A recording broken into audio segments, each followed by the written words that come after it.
Matthew Evans, a wealthy man in his late 70s, sat alone in his silver Mercedes, tapping his thumb impatiently against the steering wheel. The air conditioner hummed, barely keeping the Kentucky heat at bay. Retired and wealthy from a life of business and finance, Matthew was used to things working in his favor, but that day, he found himself stranded with a flat tire, far from the comforts of his pristine mansion on the outskirts of town. After a few attempts to call for roadside assistance, with no luck, he sighed and resigned himself to the fact that he'd have to wait. Just as he started to feel a tinge of frustration bubbling up, he saw a figure walking toward him down the road.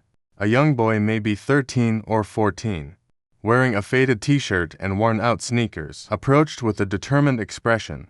Matthew watched as the boy's eyes narrowed, examining the car before giving Matthew a polite but confident nod. "Got a flat, sir?"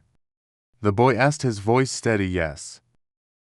Yes, I do," Matthew replied, feeling a strange mix of relief and unease. "I was hoping for a bit of help, but my phone's got no signal out here." The boy gave a little smile. "I can help with that," he said, kneeling beside the tire without hesitation. "My grandpa taught me how to change a tire last summer." "Do you have a spare?" Matthew gestured to the trunk, watching as the boy opened it and pulled out the necessary tools. The young boy worked swiftly, his hands moving with a quiet confidence that seemed almost beyond his years. As Matthew stood there, he felt a strange humility creeping in, something he hadn't felt in a long time. He wanted to offer the boy something in return, but the young man hardly looked up, focusing intently on the task at hand. After a few minutes, the boy finished, wiping his hands on his jeans and stepping back. "All done," he said, simply offering a small, satisfied smile.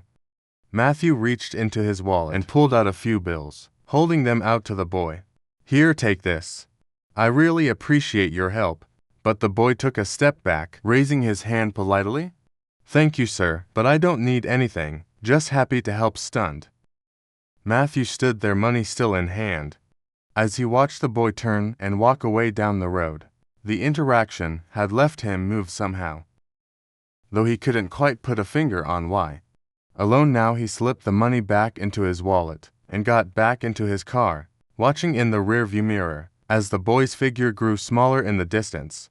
For the rest of his drive, Matthew's thoughts kept drifting back to the boy.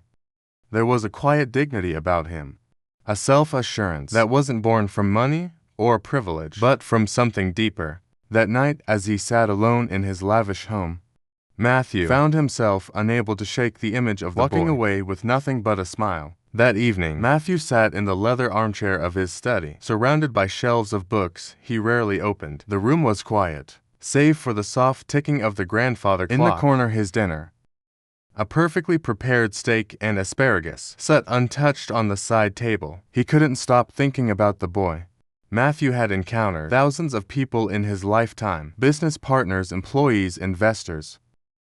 Most interactions revolved around negotiations, favors, and deals. There was always an exchange, a price, or an expectation.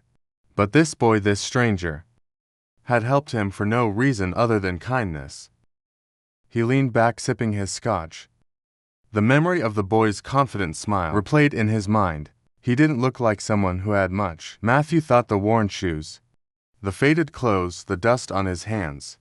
It all told a story, and yet the boy carried himself with a kind of integrity that seemed so rare. These days, the next morning, Matthew couldn't resist the urge to find the boy.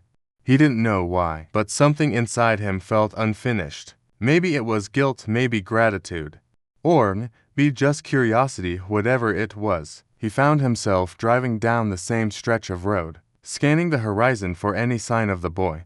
Hours passed as he stopped at gas stations and small diners, asking anyone who would listen if seen a young boy fitting the description. Most shrugged or shook their heads, until finally an older woman behind the counter at a small cafe spoke up. "Sounds like you're talking about Elijah," she said, wiping her hands on her apron. "That boy is always helping folks around here. Lives with his mama over in Harlan." "Harlan," Matthew repeated, making a mental note. "Thank you." The town of Harlan was an hour away, nestled in the foothills of the Appalachians. The drive was scenic, but Matthew barely noticed. His mind was racing with questions. What kind of life did this boy have? What kind of family raised someone like that? When he arrived in Harlem, the streets were quiet, lined with modest homes and small businesses. He asked a few locals about Elijah, and was eventually pointed to a small house on the edge of town. The house was worn but tidy, with a front porch that sagged slightly under its own weight. Matthew parked his car and hesitated for a moment, unsure of what he would even say. Taking a deep breath, he knocked on the door. It opened a moment later, revealing a woman in her early 40s. She looked tired but kind, her eyes sharp and curious as she sized him up. "Can I help you?" she asked. "Good morning," Matthew said, clearing his throat. "I'm sorry to bother you, but I believe I met your son yesterday, Elijah, right? He helped me with a flat tire." Her expression softened instantly. "That sounds like my Elijah," she said with a small smile. "He's always helping folks. I just wanted to thank him properly." Matthew said, "He wouldn't accept anything from me yesterday." She nodded, stepping aside to let him in. "He's out back, you're welcome to wait." Matthew stepped inside, taking in the modest surroundings. The furniture was old but clean, the walls adorned with family photos, and a few hand-drawn pictures that looked like they came from a much younger Elijah. It was a far cry from his own home, with its pristine surfaces and expensive artwork. Yet something about this space felt warmer, more alive. He followed her out to the backyard, where Elijah was repairing the fence. The boy looked up, surprised to see Matthew. "Hey, mister," Elijah said, wiping his hands on his jeans. "What are you doing here?" Matthew smiled, feeling strangely nervous. "I wanted to thank you again. You helped me when I really needed it, and I just couldn't stop thinking about it." Elijah shrugged, his expression easy and genuine. It wasn't a big deal, but to Matthew, it was, and he was determined to show it. Elijah leaned against the fence, his curious gaze fixed on Matthew for a moment. Neither of them spoke. The boy's calm demeanor made Matthew feel slightly out of place, as though he were the one being judged. "I don't think you realize what a big deal it was," Matthew finally said, breaking the silence. "People don't usually help strangers without expecting something in return." Elijah tilted his head slightly, as if puzzled by the statement. "I don't see it like that," he replied. "If someone needs help and I can do it, why wouldn't I?" Matthew was struck by the simplicity of the boy's logic. He looked past Elijah to the yard. The fence was patched together with mismatched wood, the grass uneven and sparse. Behind the house, an old swing set leaned precariously, its chains rusted and broken. It was clear that Elijah's family didn't have much, but they made do with what they had. "You've got a good head on your shoulders," Matthew said, meaning it. "Your mother must be proud." Elijah grinned, glancing back toward the house. "She works hard. I just try to help out where I can." Matthew was quiet for a moment, absorbing the boy's words.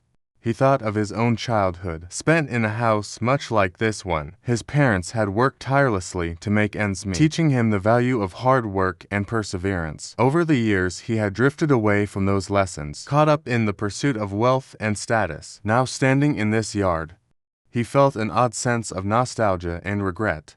"I'd like to do something for you and your family," Matthew said at last. Elijah straightened up, his expression cautious. "We're okay, mister. We don't need anything. It's not about need." Matthew insisted. "It's about what's right. You helped me and I'd like to return the favor." Before Elijah could respond, his mother stepped out onto the porch, wiping her hands on a dish towel. "Elijah, you better come inside and wash up before lunch," she called. Then her eyes shifted to Matthew.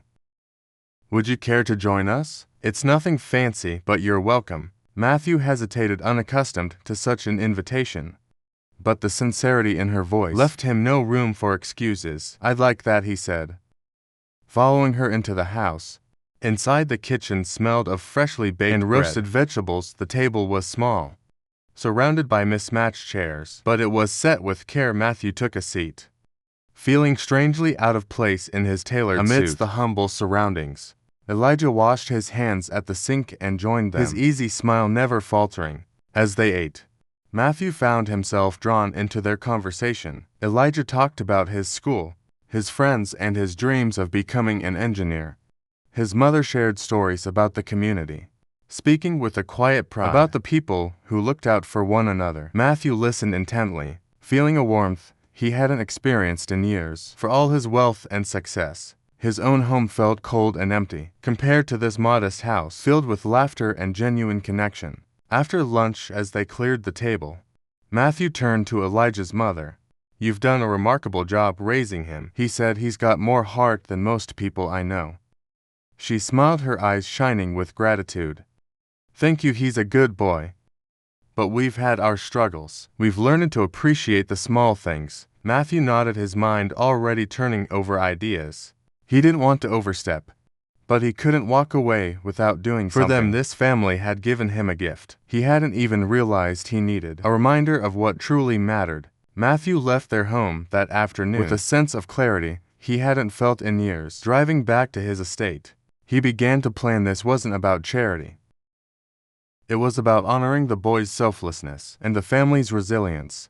Elijah and his mother deserved more than patched fences and worn furniture. They deserved stability and recognition for the strength they showed every day.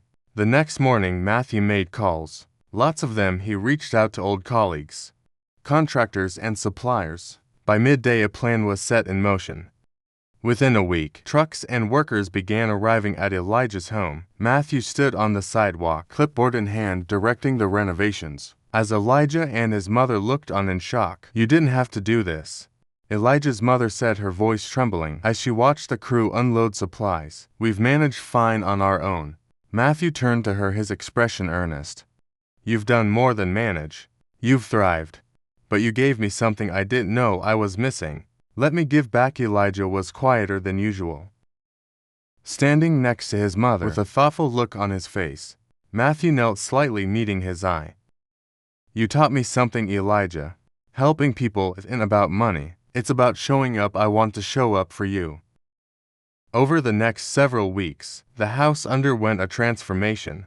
The sagging porch was replaced with sturdy wood, the roof repaired, and the rusty swing set out back was replaced with a new one.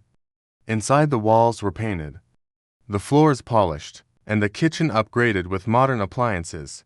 At first, Elijah tried to help with the renovations, carrying planks and sweeping debris. But Matthew insisted he take a break. "Your job," Matthew said with a smile, "is to enjoy being a kid for a little while."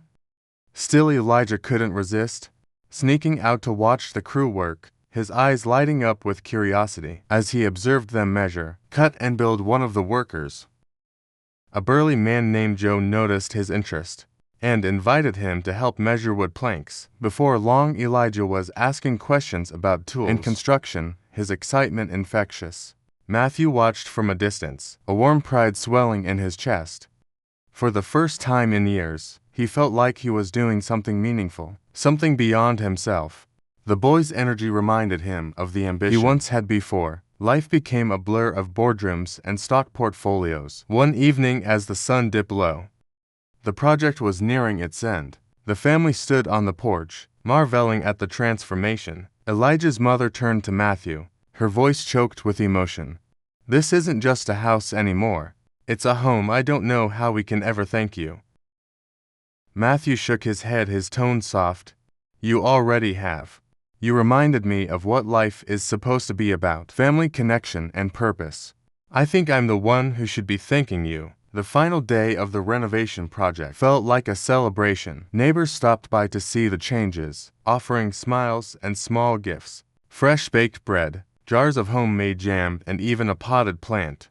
Elijah's laughter echoed through the yard as he raced around, showing his friends the new swing set and the freshly painted rooms. Inside, the house, once tired and worn, now radiated life. Matthew stood on the front porch, leaning against the sturdy new railing, watching the scene unfold. He hadn't felt this kind of joy in years, simple, unfiltered joy that came from seeing others thrive. Elijah's mother walked over, a cup of iced tea in her hand. She offered it to him with a smile. "You've done more than fix a house," she said softly. "You've given us hope. And I think you've found something for yourself, too." Matthew nodded, taking a sip.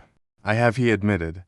"I spent so many years chasing things I thought mattered: money, status, influence, but none of it feels like this.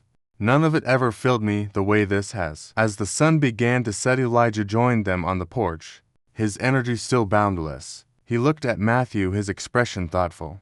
"Mr. Matthew," he began, "I've been thinking a lot about what you did for us. I want to do something like that one day. I want to help people too." Matthew placed a hand on Elijah's shoulder, his voice steady. "You already are, Elijah.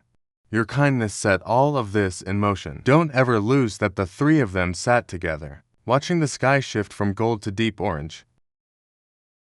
The warmth of the day lingered, but there was a deeper warmth, one that came from connection, gratitude, and a shared sense of purpose.